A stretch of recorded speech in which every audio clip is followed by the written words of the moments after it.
O çöpleri bana ver, çöp atayım, o ağzını al. Bak. Büyük araba. Büyük araba. Çok güzel. Bir de Yaptı ya. Ya ben çöpleri bana verecek misin çöp atayım? Burada çöpler var arabada. Arabaya mı koydun çöplerini? Aa, Burada da var. Buraya kim koydu?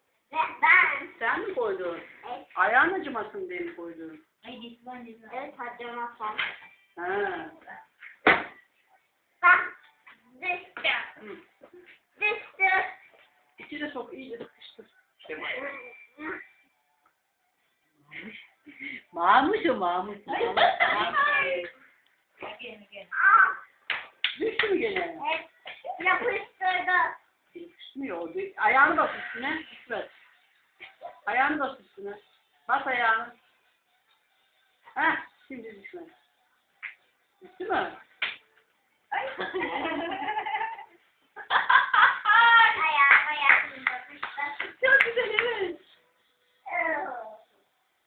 Ayağıma yapıştı. Ayağıma yapıştı. Ayağını yapıştı. Annem kuzu.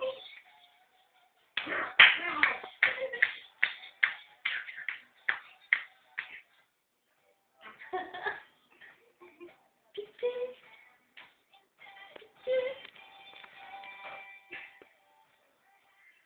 Hala devam.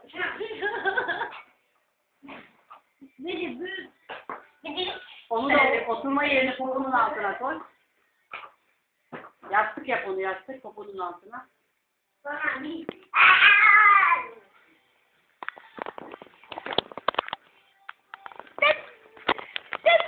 Nasıl yapıyordun sen bana?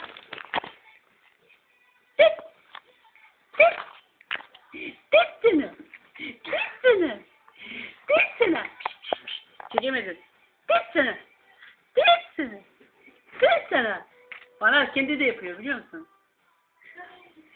Dişsini. Dişsini. Dişsini.